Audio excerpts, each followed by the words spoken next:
Intermediate పరీక్షల్లో fail అయిన విద్యార్థులందరి పేపర్లని ఉచితంగా రీవెరిఫికేషన్ రీకౌంటింగ్ చేయాలని ముఖ్యమంత్రి కె చంద్రశేఖరరావు అధికారులను ఆదేశించారు. పాస్ అయిన విద్యార్థులు కూడా రీవెరిఫికేషన్ రీకౌంటింగ్ కోరుకుంటే గతంలో ఉన్న పద్ధతి ప్రకారమే ఫీజు తీసుకొని చేయాలని ముఖ్యమంత్రి చెప్పారు. రీవెరిఫికేషన్ రీకౌంటింగ్ ప్రక్రియను వీలైనంత త్వరగా ముగించి విద్యా సంవత్సరం కోల్పోకుండా అడ్వాన్స్డ్ సప్లిమెంటరీ పరీక్షలు నిర్వహించాలని చెప్పారు. రీవెరిఫికేషన్ రీకౌంటింగ్ అడ్వాన్స్డ్ సప్లిమెంటరీ పరీక్షల నిర్వహణ ప్రక్రియనంతా విద్యాశాఖ కార్యదర్శి బి జనార్దన్ రెడ్డికి ముఖ్యమంత్రి అప్పగించారు. భవిష్యత్తులో పరీక్షల నిర్వహణలో ఎలాంటి ఇబ్బందులు తలనొప్పులు లేకుండా అనుసరించాల్సిన వ్యూహం ఖరారు చేయాలని అధికారులను సీఎం ఆదేశించారు.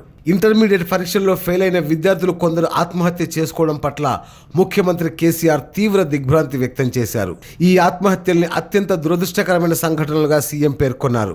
ఇంటర్మీడియట్లో ఫెయిల్ అయినంత మాత్రాన జీవితం ఆగిపోదని, కాబట్టి విద్యార్థులు ఎవరు ఆత్మహత్యలు చేసుకోవద్దని సీఎం విజ్ఞప్తి చేశారు. ఇంటర్మీడియట్ పరీక్ష ఫలితాల వెల్లడి అనంతరం తలెత్తిన పరిణామాలపై ముఖ్యమంత్రి కేసీఆర్ బుధవారం ప్రగతి భవన్లో సమీక్ష నిర్వహించారు. విద్యాశాఖ మంత్రి జి జగదీష్ రెడ్డి, విద్యాశాఖ కార్యదర్శి doctor B Janardhan Reddy, board of intermediate కార్యదర్శి డాక్టర్ ఏ అశోక్, ప్రభుత్వ ముఖ్య సలహాదారు రాజీవ్ శర్మ తదితరులు పాల్గొన్నారు. Great Telangana news, Hyderabad.